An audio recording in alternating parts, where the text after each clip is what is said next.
I hate making videos like this. We lost KVK again. And we need to talk about exactly what happened in this KVK and why we lost.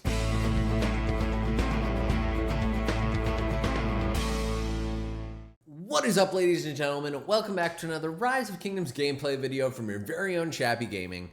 And if you're new to the channel, my name's Shappy. I'm a sponsored Rise of Kingdoms content creator. And today we're talking about this KVK. This one right here. You guys may remember at the beginning of KVK, I shared this out and I said it was going to be the next mega KVK. And really at the time, it kind of was. There were a ton of kingdoms, a lot of really well-known kingdoms that I have a lot of respect for, like 2728, who we've now fought twice and lost to twice. And it was a pretty good KVK. I had a lot of fun. You know, I think that it was a exciting time.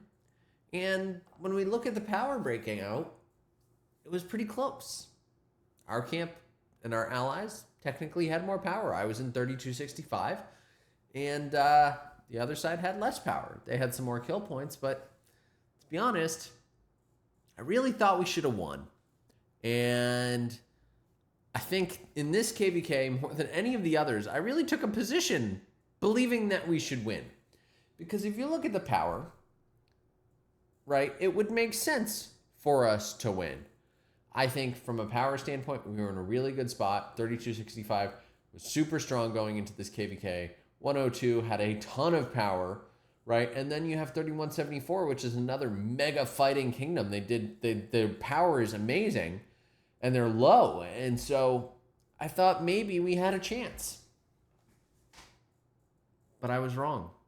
So let's talk about exactly what happened here, because I think we need to walk through the series of events that happened in this KVK, and then we'll get to the stats as to what the final breakout was. And if you guys want to jump to just a particular part of the video, be sure to check the chapters below. I have it all set up so you can actually jump around as you see fit. So without further ado, let's get into it. So the first zone that became contested was this one. And it was us, right? Going back to our slide here. It was this camp, 3265, 3018, 3237 versus 2906, 2335, and 2033. And technically they had more power than us if you look at it combined, but we had more kill points. And let's just play the clip so you can see exactly how it went. So here's zone 5 at its opening. You can see we had a lot of forts down. We locked down the pass over there, and we were in a really good spot. They had a good chance, but they weren't in quite as good a spot. And then here was it as we moved a little bit further along. So you can see we start to really get a foothold in here. We're pushing them down from FF at the bottom. There was a lot of fighting down there, but as soon as this 35 FD fort, you know, and that whole area came down, we kind of had it set up. Now, what I will say for these folks, 35 and 2906, what they did exceptionally well is they actually pushed back in like a 1960 style versus 2377 zone 5 battle.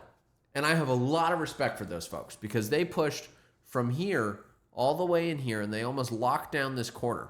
Now, they didn't really have any hope of getting through these passes, but they had a really good, 3-day hold just right over here. And that was a blast. I had so much fun. I think I might have racked up around 8 million kills in that first zone. I will be making a separate video talking about all of my marches, which marches did the best and all that, as I usually do. So don't worry, it's coming. But I wanted to talk about exactly what happened in this KVK.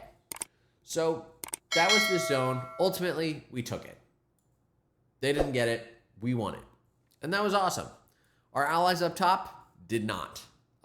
They folded probably within the first 72 hours this zone was locked in. And that was to be expected. Again, if we pull up our map here, it was 38.5 billion power versus 36.1.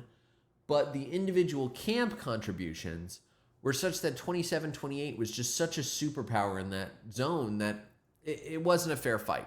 31-74 tried their best, but at the end of the day, there's only so much you could do against a camp of that power. And so they lost the zone. To be honest, I don't think it was that important for them to win the zone as it was for us, because we wanted to make sure that we continued to drain that lower camp, because that was really important for us being able to push them out in Kingsland.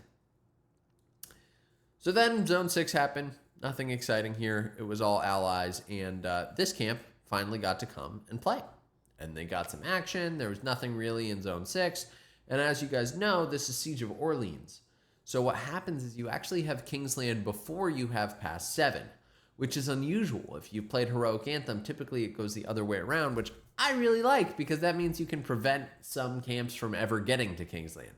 But that's not exactly how it worked here. Pretty much you were done by the time Kingsland ended, which is fine. So how did Kingsland go? I don't have a clip. I wish I did. I did get rallied. That'll be a fun video to make. But we came in and we were really pushing in.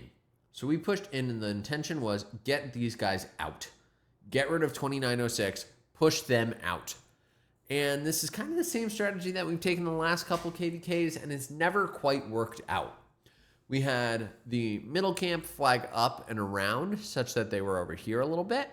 And then the top camp pushed down, and the main goal was block them. Block these folks up here. Do not let them come in. And they did a really good job. They blocked here. Our Kingsland was between 3 and 4 days. I couldn't stream because I have work. But it was a really, really good time. But ultimately, what happened is our allies up here started to falter a little bit. And we started having issues because they built down such as when our allies had their downtime, which they did have a downtime, we would end up getting just absolutely pummeled here. There were just all the camps fighting us, which was a problem. So we lost. We lost KVK. Our allies called it. And we said, okay, we're not going to fight alone. And there were no concessions. There were, as you can see, there's no circles that were given to us, no safe zones, nothing, which really sucked. But it happened. Why'd we lose? Different reasons. I think originally our strategy in Zone 5 made it so we ended up burning more resources than we probably should have. I think we should have really taken advantage of the situation that we had down here and kicked these guys out so they couldn't have held in. We didn't. And then in Kingsland, I think we had the right idea, but they stalled us so effectively, and there were so many fronts that we were trying to block right over here that it just didn't work for us. And when we'd go to bed, we'd be free burning, and that was a problem. So how did it all actually shake out? Well, let's go through it. And I need to give a shout out to two people. First, I need to give a shout out to my biggest hater in the comments, Brooks. Here's your video. You're finally getting it. You've been driving me crazy commenting on the last 4 videos. So congratulations on making the video. But I also need to give a shout out to Duke. Duke is one of the members of 2906 and the owner of Hero Scrolls. If you haven't checked him out, I'll link it in the description and in the comments so you can go check them out. They were super helpful in providing this. And what I wanted to do here was actually just look through the stats, right? Let's understand how each camp and each kingdom did, right? And this was helpful because it helped really bring to light some of the issues that came up. One problem with this was that the 1002 camp power was way higher than it should have been. But if you look at the starting power, everyone is pretty much fairly aligned. And if you come down here and you look at the camp power, if you divide 1002 and 2, which is probably what you would want to do, again, things are pretty aligned. You've got 50 billion really is the strongest camp, and you go up and down from there. We were Auvergne, that's us, 3265. And you can see which kingdoms were in each camp. And this is just raw stats here. And I don't know how useful this is. I wanted to dive a little bit deeper, and that's where I went and actually grabbed the allied points here. So what was interesting here is when you look at loss of power and loss of troop power, both the enemies and the allies lost a lot of power. They lost a ton. So it was a good KVK. everyone was fighting. And I think the problem came from the fact that we took a lot more deads. The Allies took a lot more deads, which happens when you're on the defense because you're throwing troops and flags and you're trying to defend multiple flags at once. So it makes sense that we would be taking more deads. But we got slightly less kill points according to this as well. So our trades were not quite as good. Now, some kingdoms probably did better than others when we talk about, raking in the kill points. And we'll talk about that when we get to the ROK Board Stats below. But I just wanted to go through and break down exactly what was here. Now, what I found to be particularly interesting was the active counts between the two enemies were pretty similar. So it was a really close fight just about all the way through, which meant that certain things could really disrupt the balance. Now, we're going to get into the ROK board stats because I think it's really important. So if we go down and we look at which camp actually did the best, let's check it out. Everyone did great, right? We have Picardy, 3174 was by far the biggest hitter for our side, right? They had higher KP than us. We were close, but they had higher KP. They had less dead than we did, which makes sense because, again, we found ourselves in situations where we were trying to hold a lot of that left line in Kingsland, and we ran out of troops. We didn't have that many people, and we ran out of troops. So that makes sense. But overall, Picardy was the best in our alliance. The worst was Bourbon. And this is particularly problematic because if we go back to this power map, up here, you can see that the strongest camp that we had was Bourbon.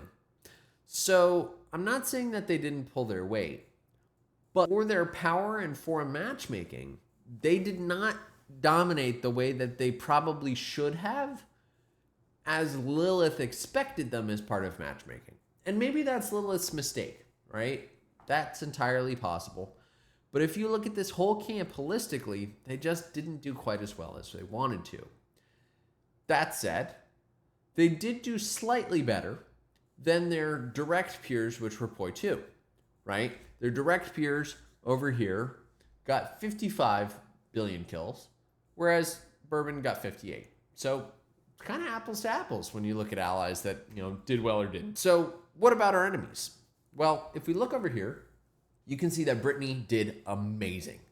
They by far got more kills than any camp in this entire KVK. But what's odd here is the Brittany camp, if we go back up here, didn't really have any more active players than our camps. So why did they get more kills? Well, we'll get to that in a little bit. Don't worry. We'll talk about it. But they did spectacularly. 27-28, again, so much respect for them. They did really well. And their deads, they didn't take very many deads at all. They took slightly less than 3174, and they took less than us. But overall, their trade ratio is spectacular. And their allies also really came in clutch. If you look at 1364 compared to 3446, 1364 did really, really well. And what's interesting, though, is the second camp in the alliance, right? You have Picardy and Auvergne, and then you have Brittany and La Marche. Comparatively, Auvergne did spectacularly compared to La Marche. La Marche did not get very many kills at all, and they also didn't take very many deads. They took less deads than both of the second camps in our alliance. So how's that possible? Well, I think that 27-28 and the Brittany camp were on longer than everyone else. And if they were on longer than everyone else, it made sense that they would be able to get more kills and also heal a lot more than everyone else. Those two things are a little odd because in order to get more kill points, you have to have more heals. And in order to have more heals, you have to be online longer. And I'm not throwing stones. I think there are certain aspects of Rise of Kingdoms that are unchangeable, right? There are pilots. When we get into these smaller KVKs where pilots can make a big difference, it happens. But the problem I have is I have a lot of respect for 27-28. And based on last KVK, I think they probably could have beaten us. And maybe they did. But this is not okay. I'm going to let you guys read this, and I'll read it with you. Okay, great. Then go into the free pilot chat and advise you are available to pilot, and please join VC and message Black Mamba, the king of 2728, and tell him Addy from 1960 sent you, and you will pilot right now, and I will pay you based on the hours you actually play any type of account 2728 and or their allies give you. This is a problem. This is a problem for a couple reasons. When we go over here and we look at the numbers, 2728 did heal. They healed a lot, and they healed more than anyone else, which means that they were in the field getting kills more than anyone else. That may have been because it was legit. I don't know.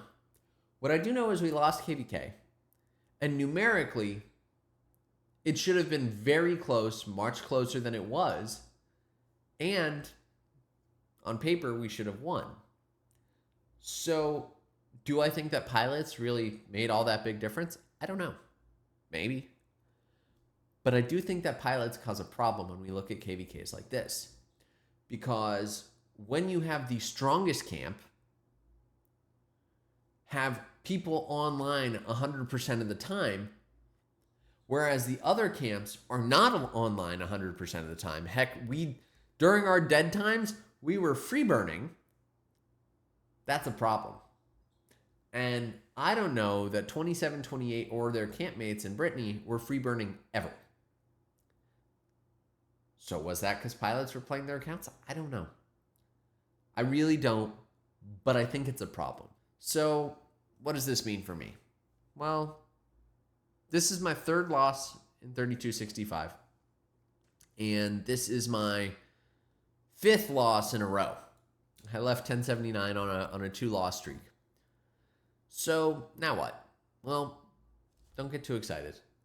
I'm planning on staying in 3265. We've got some leadership changes. We've got some strategy changes.